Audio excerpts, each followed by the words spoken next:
All right. Hello and welcome, everybody. Everybody being, I'm not sure if anybody is here or not yet, but because I see the I and I see a big zero beside it. There's Catherine. I knew you'd be here. Catherine is a loyal viewer, and I appreciate it. Was also on a couple episodes ago and is going to be back on again. Anyway, hello and welcome, everybody, to Hey, I Saw Those Guys. This is episode number 5. For those that have not been here before, and I know everybody watching live has been, but I also have realized now that people will watch these later because I think I got to about 12 or so live last week, but the episode that we did about U2 has been watched over 400 times or so. So we're going to play this as people are watching live, which they certainly are, but we'll also play it as people are maybe going to watch it later. So without further ado, let's get into it. Let's introduce my guest this evening, my special guest tonight. I brought in the big guns because we're looking for the big numbers tonight. So I'm hoping to hit double digits in live viewers tonight, you guys. It is from all the worlds of stage. Steve has joined me, and Trevor from Flat, Round, and Spun has also joined me. Gentlemen, how are you? All right. Thank you for the invite. Yes, thank you so much, Joe. Yeah, no, I appreciate you guys coming by. I really do. FVA, good evening. Thank you. FVA. You are also a loyal viewer, and I appreciate that. So for those that are not here live, because you already know the deal, and this is where I went to go earlier, and then I got sidetracked like I usually do. We're here to talk about some concerts. I've got a band that I'm going to talk a little bit about. Trevor's got a band that he's going to talk about, and Steve's got a band that he's going to talk about, and then we're all going to talk about the same bands at the same time.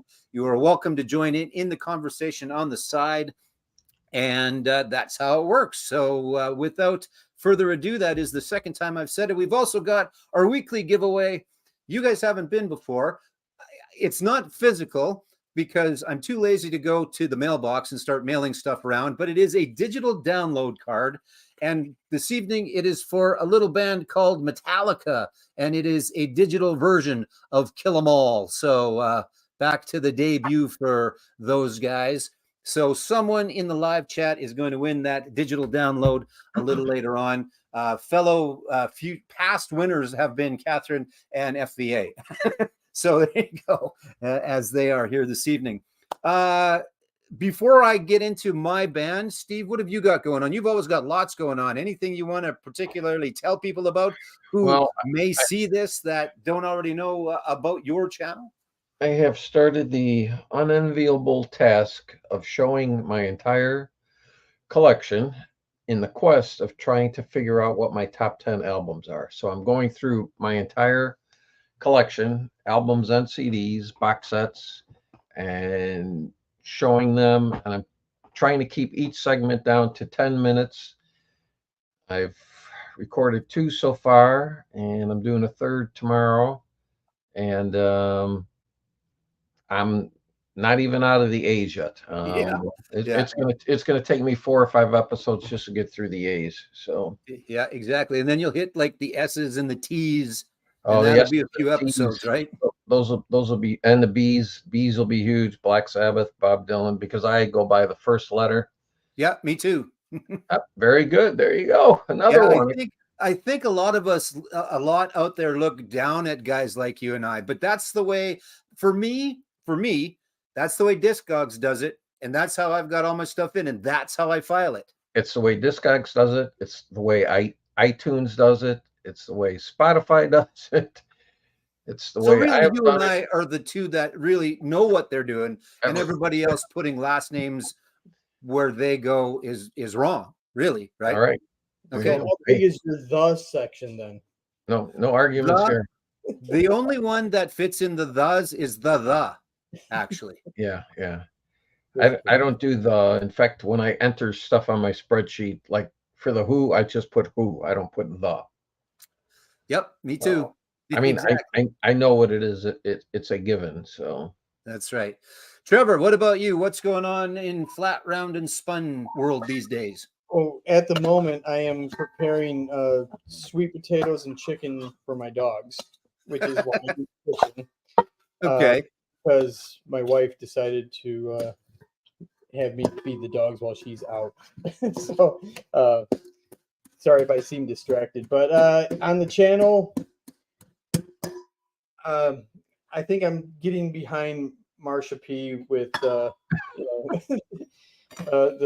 segments being really far and in between. So I need to get my butt in gear and get something out soon. I still got to work on Gary's request of my 5 favorite Detroit venues that you won't get shot at.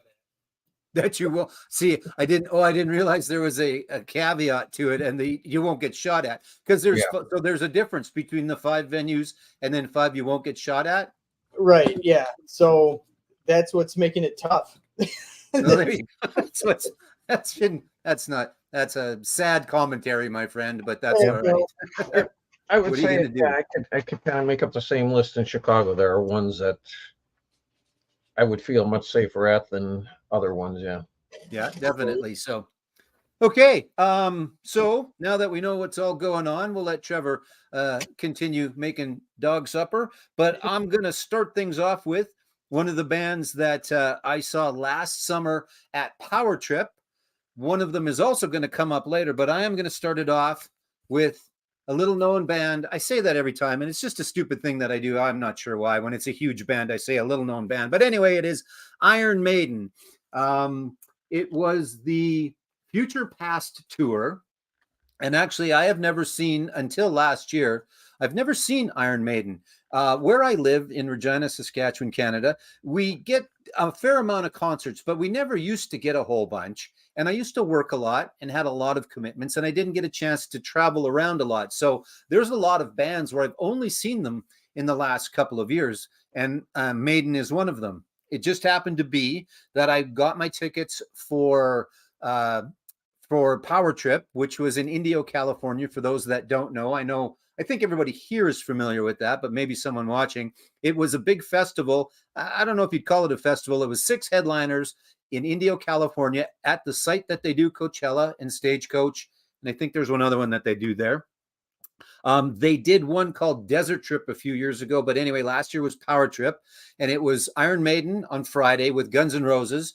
And I can't say that Maiden opened for Guns N' Roses. They just happened to go first. And then Saturday night was Judas Priest and AC/DC. The first time AC/DC played in 7 years. And I'm going to do AC/DC in a future episode. I want to kind of dedicate a whole hour to them. And then Sunday night was Tool and Metallica. So that is I did, Marsha. Yes, I did poach them from you. That is Power Trip from last year. But I got a chance to see Maiden actually 3 days before I went down and saw them again. So I hadn't seen Iron Maiden in 57 years of life, and then I saw them twice in a 7-day period. But well worth the wait. Hello, Zepp. Good to see you. Thank you for coming by. Here. How you doing, Vance? And just a fantastic show. Now, again, I should have probably seen them before I was 57 years old, but I didn't. So I can't complain when they did a set list that didn't include a lot of their hits, because it's my own damn fault for waiting to eventually see them. As I said, it was the Future Past. It was the Future Past tour. That was the one that was in Edmonton, and it was the exact same set that they then did in California as well, because to them, it was just another show. It wasn't like they were a one-off, like AC/DC was a one-off where they hadn't really played for 7 years and they played. And Judas Priest was a little bit of a one-off because they hadn't played a whole bunch either. But so I'm just going to go through quick. This was the set. And again, it was the exact same in Edmonton as it was in California. So it started off with, they put Dr. Doctor in there. That's not necessarily them playing it. They always play that. Yep. Yeah, they always start off with UFO. Before I go on, and I tend to go on, and I apologize, guys, because I've invited you here. I should let you talk. Have either of you seen Iron Maiden? I have. Actually, the album that you pulled up, that was the first time I saw them, was on the Somewhere in Time tour. Somewhere in Time? Yeah. Yeah, it was like spring of '87. Wasted opened up. Nice. The Pete Way band. So yeah. That's awesome. But I was older than you, Joe, the first time I saw him. I think I was 60 the first time I saw him. Yeah. Again, not making excuses for myself. We just didn't get a lot of tours around. And before, I'm of the age and of the ilk now where it's like, screw it. If I want to go see someone, I'm gonna go as as close as I can. I don't want to travel around, but of course, to see the world is not a bad thing. But yeah, I mean, I wish I would have seen them earlier. I wish I would have seen the tour before, which was more of a greatest hits, if you can call a bunch of Maiden songs, I guess, hits necessarily. But so yes, of course, they started off with Dr. Doctor, but again, not them playing it. For those watching, it plays. It's the UFO version. Then they come out. There was a bit of a video, and then I showed this album because there was a lot off of this Somewhere in Time, because the concept of the tour was the future past and time travel. When I saw them in Edmonton, at one point, Bruce asks the crowd if anybody has a DeLorean, because the whole concept is time travel and that. And he points and goes, "Oh, you have a DeLorean." And then he did the exact same thing. So someone had a DeLorean in Edmonton, someone had a DeLorean in California, which could have been the case as well. But anyway, I digress a little. So it was not a greatest hits tour by any means. I think the one before, and I can't remember what that tour was called, was certainly a little bit more of a greatest hits for Maiden. There was lots of good stuff in there, but for the casual fan, I think you had to wait till probably song number 8 till you get to Can I Play with Madness before, unless you were not a diehard. You didn't have to be a diehard, but you had to be a bit of a Maiden fan to go, "Oh, I know that song," right? The Prisoner, that's an older one too. Yeah, so there's some in there, but again, it wasn't the well. I'll go on here. Alexander the Great was great. Fear of the Dark was awesome. That was really, really good. They did have a great stage show, and I've got some pictures and stuff. I'll show a little bit, and some video. I'll show a little bit as well. And then Encore was a little more known, but there was no Aces High. There was no Run to the Hills. There was It was not a greatest hits tour. It was specific set, and it didn't change from Edmonton.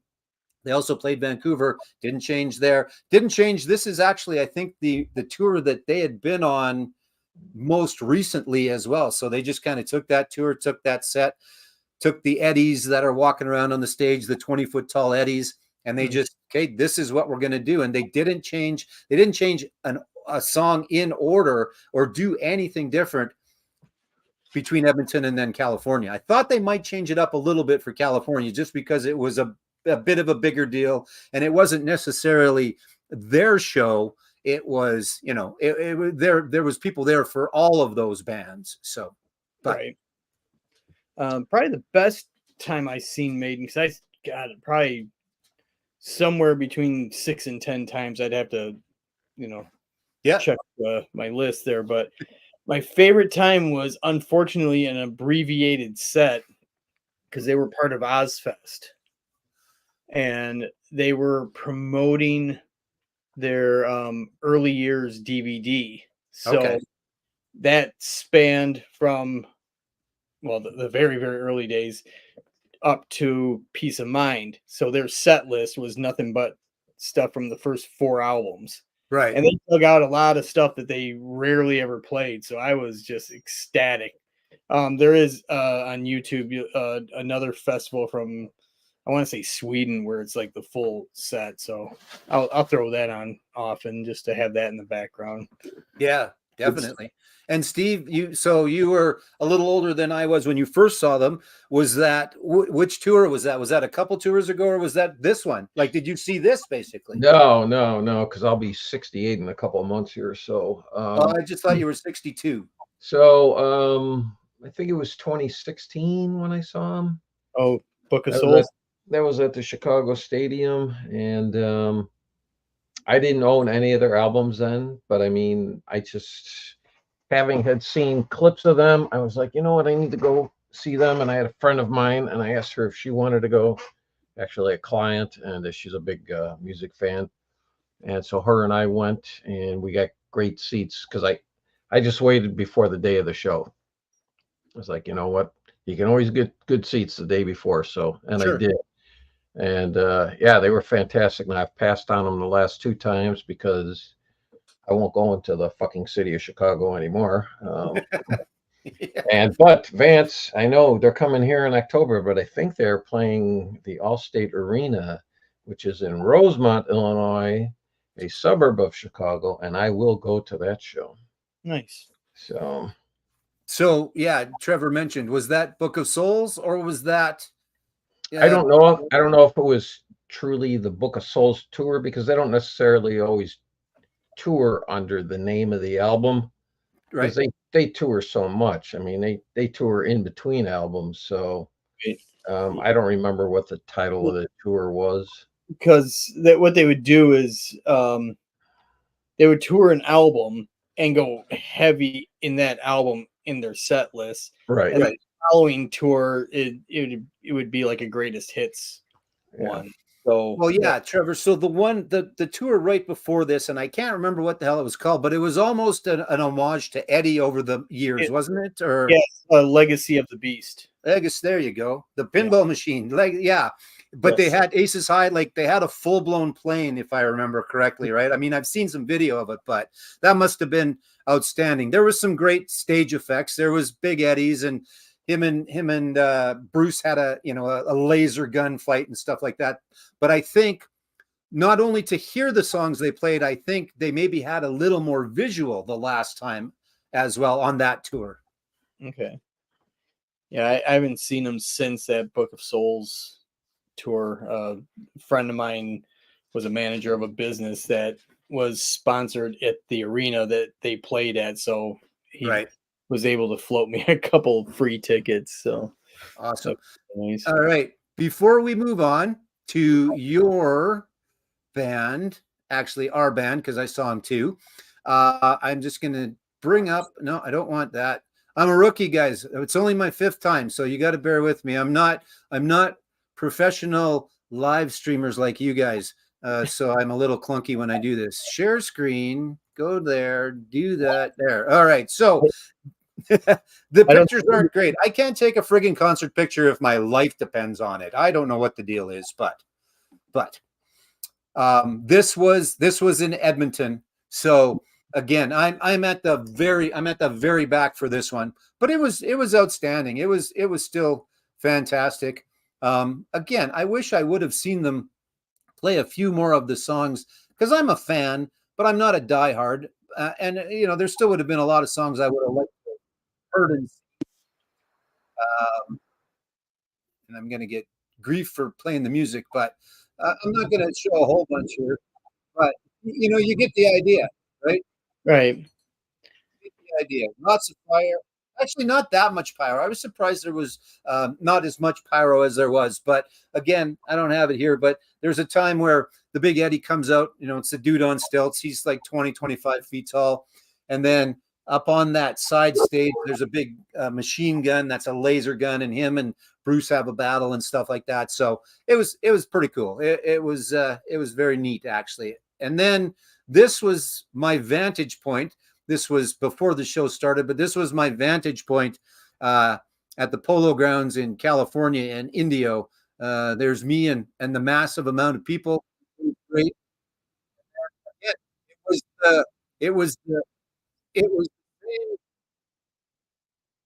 shut up, Joe. It was the same set, but it was great. And the videos, I've never seen a stage that big. Now, I mean, I hadn't been to a big, massive outdoor festival either, but it's like they took, I don't know, a 10, 20-story building and laid it on its side and then made a video out of it. It was insane. It was crazy.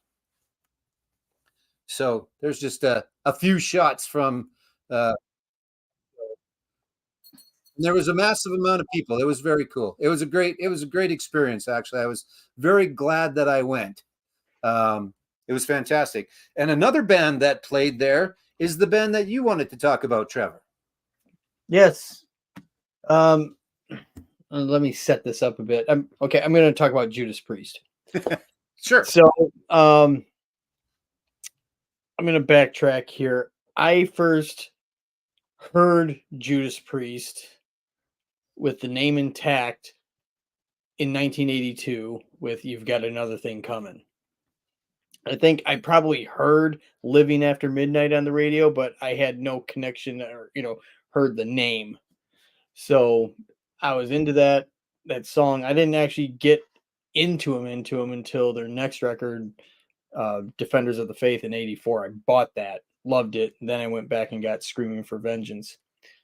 So had those. The following year in '85, I started getting into the thrash stuff, the Metallicas, the Slayers, and Anthrax and Megadeth. So when Turbo came out, Yeah, kind of messed with it a little bit. yeah, so I wrote them off along with actually Iron Maiden. I wrote off around the same time too, somewhere in time. I've brought this up many times. So, Priest is off doing Turbo. Then the following, or a couple years later, they put Ram It Down, which didn't float my boat either. So fall of 1990 comes around. Me and my friends every Saturday night sitting around drinking beers, and we'd always have Headbangers Ball on MTV. It was kind of like our party background music, 3 hours of hard rock and heavy metal. Yep. Perfect. Well, they premiered the video for the song Painkiller, which none of us heard yet. And as soon as those drums kick in at the beginning, we're all kind of like, oh, let's we need to pay attention to this. So I paid a little attention, yeah. Yeah, because Priest is back, and they came back with balls this time. So, yeah, I was actually at the time working at the warehouse of a local record store chain called Harmony House, which I've talked about ad nauseum. And I got the CD while I was there. This was in September.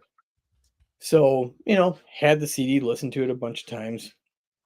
I remember the exact date. Someone came up to me on December 3rd, 1990, and said, "Hey, Trev, in 2 days, Priest is going to come in here and do a luncheon." I'm like, "Oh, okay," because we have people come in all the time, for these luncheons, and there's a lot of them were people I didn't care about at all. I mean, I'm 20 years old, not making a whole lot of money. I'm looking at free food. So yeah, sure. Yeah. Is there food? Yeah. Right. So Priest comes in, and they come into the big conference room. And that was the one time I'm like, free food? Fuck that. I could eat later.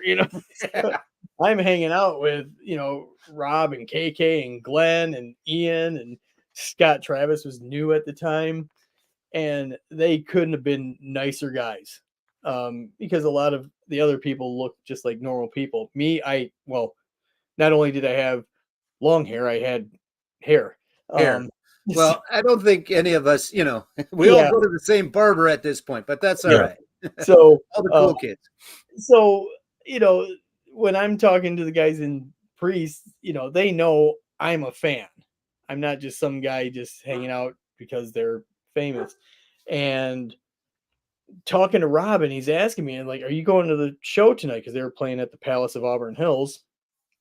And I said, no, it's just, tickets were probably an outrageous $20 or something. And something crazy like that. Yeah. Yeah. And I didn't get tickets, and Sony, their distributor, wasn't, well known for giving out comp tickets. So Rob called his road manager over, and he's like, "Get his name, make sure he's at the show tonight." Nice. So Rob got me in the show. Got there during the last song of Testament. They were the first of 3. Saw all of Megadeth, which was my first time seeing Megadeth live too. And then my first time seeing Priest, and it was incredible. And after this show's done, when this video posts, I will put in the comments links to videos of the Megadeth portion and the Judas Priest portion that were recorded that night. Awesome. It's the screens that you see it. It's that feed. Oh, really? Cool. So it's pro shot. Sure. So so if anyone's interested, they could see those shows, and they were just top notch, on fire. It was amazing, and no turbo songs on that tour. I in my mind now, I have you walking around like in Wayne's World with the backstage pass. Not Yeah. that though, right? No, I didn't have that. I just had No. tickets, so which was good enough for me, Yeah, but exactly. And I Steve, have you seen Judas Priest? I've seen him twice. Saw him in '81 at the Chicago Amphitheater. And then I saw him, God, when was it? Let's say about 10 years ago at the Rosemont Theater, which is at that point now they're playing much smaller venues, Chicago Amphitheater, I think used to hold like 12, 13,000. Rosemont Theater, I think that's 3,500, maybe 4,000. Saxon opened up for him on that tour. And yeah, I'm not a huge Judas Priest fan, so that's the reason why I've only seen them twice. So, but yeah, I've seen them a couple times. Trevor, I think you were going to say something, but I wanted to ask Steve if he'd seen them. Did you have another thought or no? no. I was. So I can go on for about when it comes to Priest. So yeah. So how many times then did you say? I can't remember. oh, have I? Oh shit. Actually, you know what? I think it was only like 4 or 5 times, and one time was with Ripper Owens, Okay. and Yeah. that was really funny because I think where they played at, the person who booked that venue didn't see the rest of the itinerary because they were playing theaters. Yeah. And they booked it at the same place where I saw them on the Painkiller tour, big 18,000 seat arena, and they had Anthrax in tow with them. And at the time, I was friends with their manager, and he's like, day of show, there were 1,500 tickets sold. Yeah. That's, so they, as they say in the business, they papered the whole street. Yep. So Yeah, there was exactly. free tickets everywhere just to get people to like buy beer, basically. Yeah. So, Yeah. saw that one for free too. So Still, that's pretty good though. Yeah. So it was another band that took me. I'm not ignoring you. I'm trying to find some pictures over here. It's another band that took me till I was 57 or whatever the hell I was last year in California to see. And originally, it was actually supposed to be Ozzy was supposed to be that opening right. act on the Saturday night, and then to really, I wouldn't think many people surprised, although people were just pissed off that he was on the original bill and they bought tickets and then he wasn't. But I mean, I from the start, I was under the impression of if I get to see Ozzy, if he makes it to that, I'll be happy. But I'm certainly not expecting it because it was 6-8 months out, and he just it was announced 6 or 8 months out, and then about a month later, he said, "I can't do this." He can't do it anymore. He can still sing and he's still making albums, but he can't play anymore. Well, he can't be live anymore, I guess.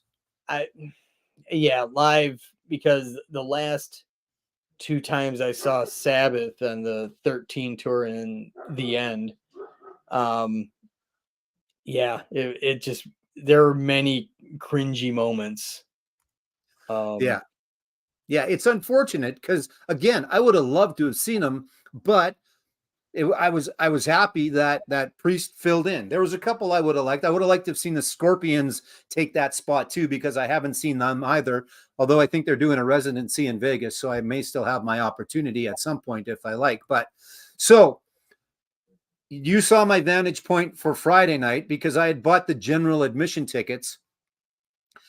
Saturday, I'm walking in to the venue, and there's this gentleman and his son, and they're walking in. Nice guys. They were from India. We kind of walk and talk, and we get there, and then we kind of went our separate ways. And I stood and I waited in the line, and they walked off to wherever they were. And then the gates opened up, and I was going to basically the same spot I was in the night before. And I ran into him, and he goes, "See that girl over there?" And he pointed, and I said, "Yeah." He goes, "She is giving away free pit passes." So basically, I moved from, you saw where I was the stage before, to this is now my second and third night. Okay. And I just kind of got a free one because I think to a certain extent, you called it papering, and they did about the same thing, except it was wristbands. Is they didn't sell a lot of tickets in the pit, and they didn't really want it to look like it was empty because it was full in general admission, and there was a bunch of seats as well. But the pit wasn't very full the first night, so they started giving away wristbands. And yeah, it was just right place, right time. And I moved from a mile away to 100 feet away, so it was pretty cool. It worked out really well. Yeah, so there's the first night, there's the second night. Nice. So, yeah, it was pretty cool. And just a fantastic show. Again, these screens, guys, were unbelievable. The technology has gotten so much better with the visuals and the screens. And then these things were just massive because they had people literally, a mile away. They had more screens back there, but they needed to get it out there and show them. So there's a little bit of some of the shots from the show, and still brings his motorcycle up on stage and still rides it up and does those things. And he sounded really good.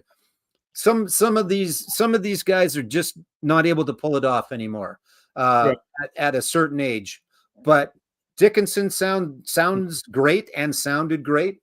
Rob sounded really good, still screaming, still doing all the things that he does. And then Brian Johnson, the other old guy, right? It like James Hetfield was the youngest lead singer of the group that was around. I guess actually Maynard might have been, but anyway, Rob sounded great still, and they were fantastic. It was a really, really good show. I really enjoyed it. And again, it was the first time seeing them, so it was a bonus. And there's just a little one shot of AC/DC the next night, but it was pretty fantastic. So Awesome. if you get a chance, because they're out on tour, I believe, or they're going to be, because they have got the new album's out. Yep. Yeah, they've got a new album out. Exactly. So it'll be interesting to see. I would imagine, I don't know how much of a tour they'll do. Kind of like AC/DC. AC/DC's doing Europe. They're not doing a whole bunch of dates, but and they don't have a new album, not brand new album anyway, but they're going out, and hopefully they come to North America next year, which is the plan. So, but yeah, fantastic. I have other questions, but I want to get to you, Steve, because you've got someone I have not seen, would love to see, and would have loved to have seen, but have not seen. Unless you changed your mind from when we talked earlier. No. I'm going to go with, because like I said, I was torn who I was going to choose. And I decided to go with Queen. Yeah. Because I was fortunate enough to see him 3 times in the 70s. So first time I saw him was on the Sheer Heart Attack tour, and that was at the Aragon Ballroom in Chicago. And that holds maximum 5,000. So, they've yet to hit it big. What was the single from it? Killer Queen's the single from that, right? Yeah, which is a song I can't stand that song. But for me, it's the first 3 Queen albums. So for me, it was the perfect time to see them because they're playing nothing but music from those first 3 albums. So, and I was in a band playing at that time, and we did a couple of their songs. We did Now I'm Here and Stone Cold Crazy, which were both from the Sheer Heart Attack album. And it was just a great show. I remember Roger Taylor, the drummer, he had something I'd never seen anybody do. His floor tom, because we were actually, if Vance is still here, he'll know where I'm talking about, sitting up as you walked in. So you could go left or right upstairs.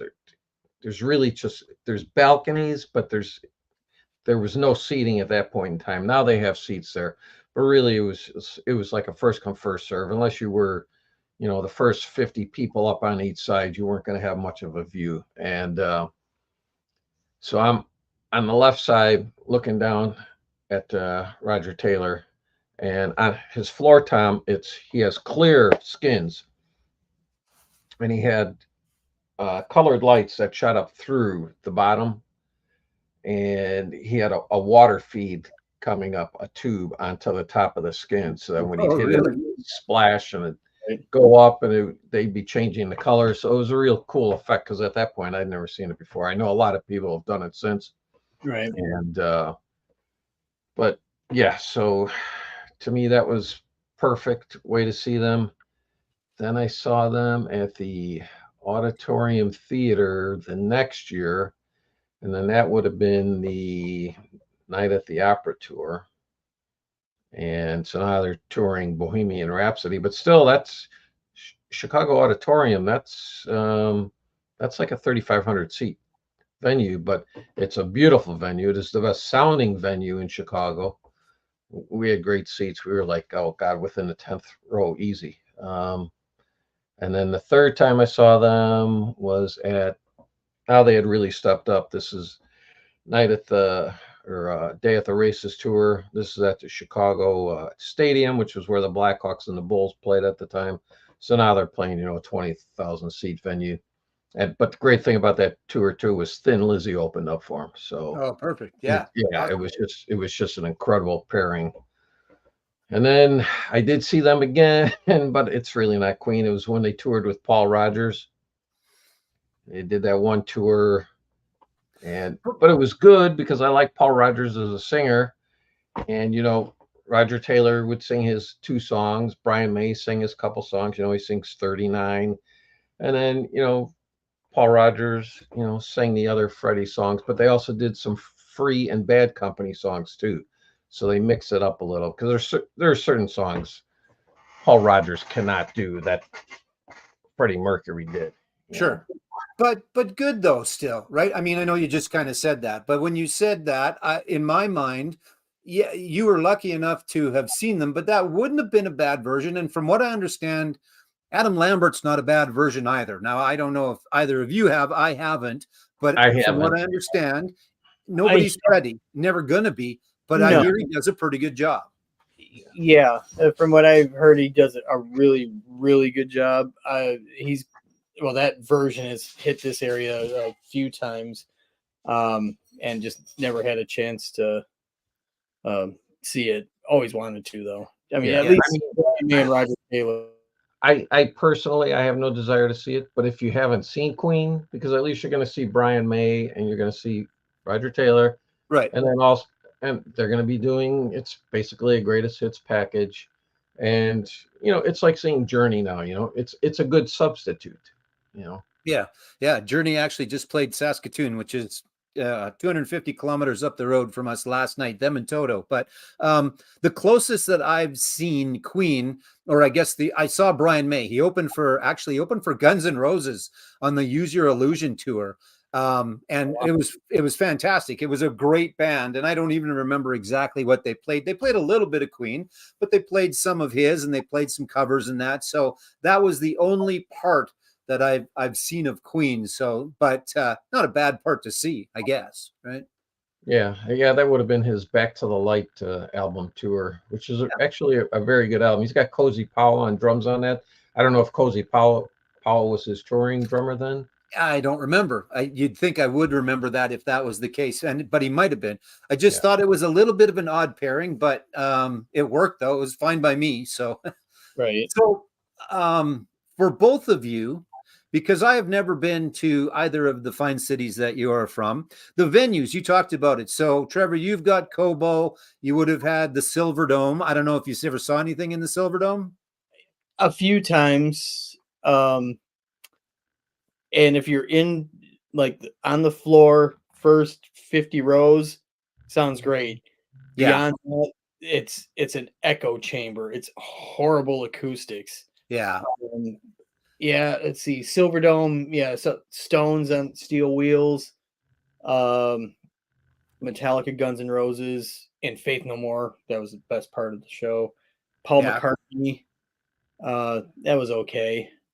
But Cobo, Joe Louis Arena, like I said, Palace of Auburn Hills. There's a place called Pine Knob Music Theater, which is like your outdoor shed. That was 2 miles from my house. Yeah. And one of my early shows was seeing Ozzy, and in tow with him, he had this little band called Metallica with him. So, Little band That was- opening for him. That was the But same. that's the thing. I that was think the same I tour think I a saw. venue, I think a venue can not necessarily make or break, but Trevor, you've had a bit of a variety, and then even Steve, just yourself with Queen, you've seen them in 3 different styles. Let's call it a venue. Was it different? I guess was the 5,000 seater versus the last one a lot different? Did it matter where you sat, Well, I mean, the middle concert, because I know we were within 10 rows of the stage, and plus it was at the best sounding venue in Chicago. So if I could relive any one of them, that would Right. be the one. The first one, they were fine seats too, because we were, front row balcony, very close to the stage.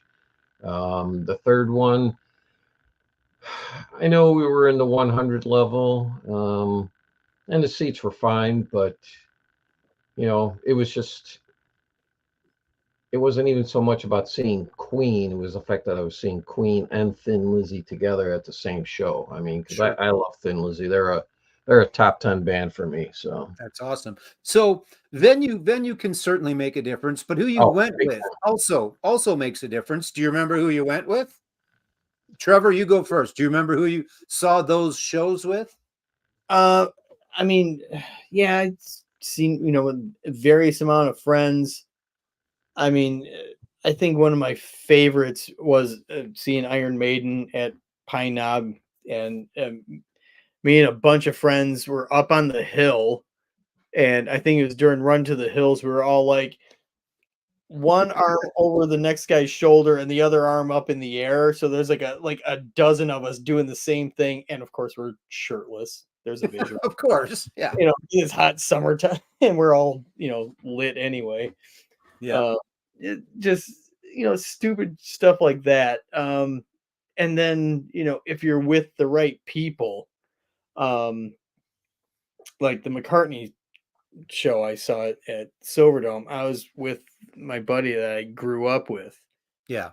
and this was just a couple years after my mom passed, and one of the songs that was played at her funeral, actually, as we're carrying her out, was "Let It Be." Powerful song on its own. On its own, sure, yeah. Then you throw in that on top of it, it's brutally crushing. So, here's 70,000 people watching Paul McCartney, and earlier I'm making fun of, like, or is there gonna be a bunch of crying girls here just like Beatles days? Here I am weeping. And Yeah. thankfully I was with someone who knew, didn't even ask me, like, what the fuck are you doing? No, he knew. So Yeah. it depends on who you're with. Oh, Yeah. for sure it does. Yeah. Now, the ones that I went to last summer, unfortunately, Joanne couldn't come, so I went by myself, which has its advantages as well. And, Mhm. and before I talk a bit more about that, Steve, the guys you went with or the girls you went with, do you remember? Did it make a difference from show to show? Was there Yeah, I a mean, better group at one than the other? the first time I saw them, I know I went with the 3 guys I grew up with. One was a guitarist in my band. The other 2 were our other really good friends. Second time went with the girl I was dating, and then the guitarist in my band, and the girl he was dating. And then the third time, I think I just went with the girl I was dating. Can't remember for sure on that third time. Yeah, that's all right. That's good. Because yeah, it makes a difference. Like I said, I went by myself, which again has some advantages because I met some awesome people. There was these 2 young guys from Norway on Friday night, back in the cheap seats or whatever. They were 20 years old. They flew over from Norway. Not 20's not young, but 20's young for an old guy like me. And not a lot of kids, I guess, are necessarily, oh, they are. But anyway, they were young guys from Norway. This was their first concert that they went to, and they decided that this power trip was going to be the first thing that they went to. So they bought their tickets, they got their passports, and away they went. And they were outstanding. They were as much fun to kind of watch and be around as the show was. Then there was another middle-aged gentleman. He was up from Texas. He had just kind of got into town. He was super tired. He was like, oh man. And then it started, and you could just see his spirits raise. And he was a huge Maiden fan. And, you know, they started to play songs he knew, and he just came to life. And it was fantastic. It was really, really good. Bet. And then I moved up to the front ones, and they kind of started us over on the side. They lined us up before they opened the gates, and then everybody massively and insanely ran in for the front. And I went actually to the back of the front section, so I had somewhere to lean. Anyway, there was two guys.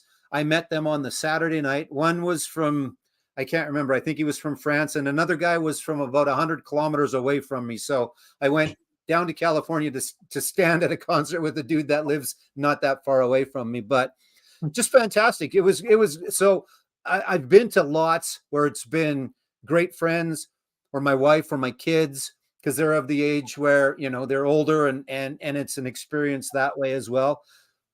And I wouldn't want to necessarily not go or go by myself if Joanne could come. She just couldn't, but it worked out well, and it was kind of cool. So I don't know if you guys had those type of experiences where it's like, screw it, I'm going. Nobody wants to go, but I'm going. Oh, tons. Yeah. Especially now that fun show by myself. Yep. yeah, I mean, here, you know, since I've, you know, grew up in the Detroit area, but I'm out here in Seattle now, I don't have a huge circle of friends, let alone, you know, people that are into music to Right. go along with. And I like crazy stuff. So I go to shows not as much as I used to because, you know, work life and all that stuff. Sure. Understand. Yeah. But yeah, I mean, if I'm able to go and no one else wants to go, yeah, I'm gonna go by myself. Most of the time since I've lived here, I've gone by myself. Um, when we first moved here, one of my all-time favorite bands, called Neurosis, was playing here, who rarely ever made it out to the Midwest. I saw them twice out in the Midwest. Yeah. And they were playing here. This is in 2010. They were doing December 30th and New Year's Eve. And my wife's just like, well, we'll go New Year's Eve. I'm like, no, I'll go by myself the night before, because you are going to hate every single second of this show. It's going to be loud, dirgy, slow, and just loud, just crazy stuff. Yeah. You'll hate it. So we'll spend New Year's Eve together, and We'll do New Year's Eve differently, right? Yeah. it'll be much quieter. Yeah. Yeah. So Steve, Freddie Mercury, were the other guys, this is a dumb way of putting it, were the other guys there? Was he that much, did he have that much charisma that you really watched him? But you're a guitar player, right? So I'm a Brian bass was a big part. bass player, but you know, John Deacon is not the bass player you want to watch if you want Sure. to see a bass player. You know, Yeah. he's a great bass. He's a great more bass player, and he is underappreciated for as good of a songwriter as he is, because he wrote a lot of their hits. Yeah. best friend. But yeah, they were just fantastic shows, because like I said, that's when I wanted to see them, when they were touring those first three albums, because back then, I mean, part of their encore, they used to do Jailhouse Rock. They would do Hey Big Spender. You know, they were doing stuff like that. I mean, they were still doing cover tunes to fill out their set list. So yeah, I mean, Freddie was great. I mean, obviously, but they were a very good band. So Yeah. So it wasn't a case of he just kind of was that overpowering. no. The other, again, I'm saying it weirdly, but I think you know what I mean. Yeah, I mean, and also it's where I'm seeing them, especially the first two shows, they're smaller stages. I mean, I think a lot of people, when they picture Freddie Mercury, they're picturing the Live Aid performance. Yeah. You know, they're on a stage that's the size of a football field, and you know, he's running, you know, 100 yards from one end to the other, and so little different in a confined quarters like that. But yeah, I mean, I just remember them being great shows. That's good. Yeah. So again, arguably or unfortunately, it took me far too long to see Judas Priest and to see Iron Maiden. So there were some songs that they didn't play, but that's my own fault again, because I should have seen them. Trevor, is there a specific Judas Priest song that you have never seen them do live that if you could talk to Rob and go, hey Rob, I really want to hear this. Is there one that they haven't that you would like to hear still? I remember asking him when I was able to talk to him that one time. I asked him if they were going to do Free Wheel Burning, the opening track on Defenders, and he's like, no. And I'm like, dang, No, I've never seen him do that song. I love that song. Sorry, kid. Yeah, but there's like a bridge in there that even to this day, well, actually this year, 40 years later, I still cannot keep up singing to it. It's so fast. Yeah. And maybe that's why they don't do it anymore. But well, and Steve, I guess you saw them enough, so you probably got a pretty decent cross section. But is there one that sticks out that you didn't hear that you would have liked to have heard? No, because like I say, back then it was just those 3 albums they were touring. So although the third time they were touring Night at the Opera, so I can't remember what the set lists were. I just know that all 3 of them were great shows, and that I was very fortunate to have seen them. And then I don't even know. I don't think they did not tour much come the 80s. I know that. yeah, No. And in the States. They were big. They were big in Canada, and they were big in the States from your perspective, but were they not that big there? Like in your circle of, I guess, the people that you know, and maybe this is a misconception, but I don't think they were as big as obviously they were in the UK and or Canada. But I guess, again, it's 100 words to ask, were they big in the States or no? Queen. Oh, yeah, they were huge. Yeah. I don't know why it came across to me. There was something that I saw or read somewhere that made it sound like they weren't, but I really didn't think that was the case. Yeah, because like I say, the third time I saw them, that was a 20,000 seat venue, and I'm sure that's what they were playing that entire tour. Right, but I think it was albums like Hot Space that killed them here. Yes. Hot Space, Magic, or Kind of Magic, Jazz. Yeah. But actually, I was just gonna show up since I can't do sharing on my That's screen. okay. No, that's fine. But this was a couple months ago. This is me and my daughter Grace. We went. That's right. I remember you went and saw that. Yeah. Nice. Yeah. Awesome. In IMAX. Now I've had this DVD for years. Yeah. But to see it on a 3-story screen, cleaned up. I mean, not that the DVD was bad in the first place, but I mean, obviously it wasn't just like seeing them in concert. Yeah. But it was really cool. I mean, there was so. What year is that tour from? I want to say it was 81 or 82. So So that's got to be. Yeah. Well, no, it was. I think they were touring the Greatest Hits album because Hot Space wasn't out yet, but they did do Under Pressure. Okay. Yeah. So that was going to be the next question. Under Pressure wasn't out yet, or was it, Steve, when you saw them the last time? Not when I saw them. No, because last time I saw them was 77. So yeah, because that would have been a good one. It would have been a good one to see both of the guys that were the lead singers do that one. So yeah, which I don't think ever happened. No, I don't think so. There's a video out there, but it's David's from, I think, from the tribute, and then they show old Freddie stuff in there and things like that. That's another guy I didn't get a chance to see was David Bowie. So my wife saw him. She's got that one on me, but that's for another show. So, but I don't know. I think I've asked you the questions that I wanted to ask you because, again, I've seen, obviously, who you and I talked about, Trevor, and I hadn't seen, and I am very jealous about who you chose, Steve. So, me too.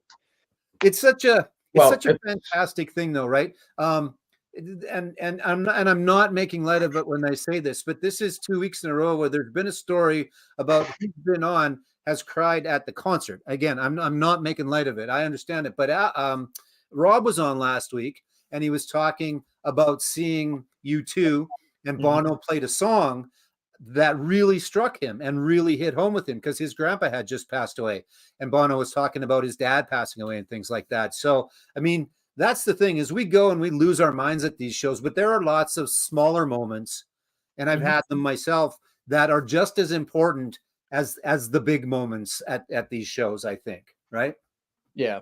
Yeah. I mean, and also, Joe, I mean, the only reason why I got to see Queen back then is I'm 10 years older than you, you know? Yeah. That's Yeah. that makes a huge difference. Yeah, it does make a big difference. Okay, just Yep. not because you won't ever be on again. I hope you guys will come back and join me again. But I'll ask you. I'm trying to make this kind of the final question. If there was, now now I'm going to fumble with my words here for a second. What the hell was the question I was just going to ask? I fucking lead up to it so much, and then I don't even ask the question. What the hell is going on? I don't friggin' remember. It doesn't matter. I don't know. I don't know, but oh well. What are you going to do? I was going to say, oh yeah, I do remember. I remember. Biggest regret: didn't get a chance to see them, but had the opportunity, because there's bands we just couldn't have seen, but had the opportunity and didn't get a chance to. Oh, Trevor, God. you get to go first, or Steve, if you're ready, you can go first. I mean, the list. I mean, I probably could have seen Beastie Boys. That's one that my wife has on me. She saw the Beastie Boys. Yeah. I could have seen that latter day Pink Floyd. Never did. Yeah,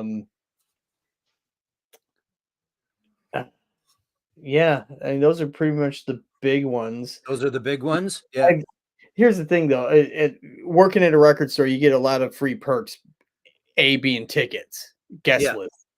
So I have literally, in the 90s and the early 2000s, I literally saw hundreds of shows. Yeah. And it's not a flex by any stretch. No, that's not what it's meant to be. I just, like I said, I wanted to know if there was one or two where, the regret that you're just not going to get. You're not going to get a chance to see the Beastie Boys anymore, right? So no, nor Pink Floyd or Killing Joke. That was another one that I never got to see. And Steve, how about yourself? Is there one or two? Well, there's a couple bands that got away from me in the sense that I never saw them, and I would have preferred to have seen, if I had ever seen Elton John, it would have been the stretch from 71 to 73 where I would have wanted to see him. Right. And I would have liked to have seen Genesis during the Peter Gabriel era. Those are two that I missed. And the one that I still kick myself today about is now I had seen Pink Floyd before this, but I ate tickets on the Momentary Lapse of Reason tour. My wife and I, we had tickets. I came home from work. I was like, man, I'm tired. I just don't feel like going tonight. And we didn't. We just ate the tickets. Yeah. Yeah. Mine was, I was 14. I was visiting my birth mom. I lived with my grandparents. They brought me up. I was visiting my birth mom in a different city, and I was 14, and the Clash was playing, and they wouldn't let me go by myself, or nobody would go with me. So that's mine. Is I had the opportunity, and I should have just friggin' went. I should have just, ran away at that point and said, okay, see, I'm going to the Clash, but I didn't, unfortunately. So that's mine anyway. There's others, but that's the big one. So running away would have been so punk rock too. It would have been, right? It would have actually made a lot of sense to say, screw you, the man, I'm going to go see the Clash. Right? Exactly. All right. Steve, pick a number between 1 and 7, please. 6. 1, 2, 3, 4, 5, 6. Catherine, you have got, and I know you're probably a big Metallica fan, but you have got a copy of Metallica Kill 'Em All, the first one from Metallica, digital download. I know where to get a hold of you, Catherine. So thank you very much for watching, everybody. Thank you guys for being on. I appreciate it. And again, I hope you will come back and join me again in a future episode. Every Tuesday nights we'll be here and talking about concerts. And I think between the three of us, we've all seen a few. So yeah. Just a few. Anyway, check out their channels, everybody. I think everybody here knows these guys, but All the World's a Stage and Flat Round and Spun. Trevor's actually going to do a video or two in the near future, I think, right? Hopefully. But your guys' live show is Sunday nights, correct? With Marcia, who was here earlier, but I think has maybe left. But tune in for that as well, everybody. Yep. Yes, Thank thank you. you. All right. Okay, Catherine says I can give Metallica away, so I'm gonna pick Pumping Vinyl. I'll find a way to get a hold of you, and I will get you that Metallica Kill 'Em All download card. Okay, but gentlemen, thanks again. I really appreciate it. Please come back again. All right. Absolutely. All right. Thank you, All Jim. right. Hey, I saw those guys every Tuesday night at 9 Eastern. Thanks, everybody in the chat as well for being here tonight. And if you're watching this later, thank you very much for watching. I don't know if you're sticking around 1 hour in, but if you are, kudos to you. All right, everybody, have a wonderful night. Thanks very much. And thanks, Marcia, for still being here. See you later, guys. Bye. Bye-bye.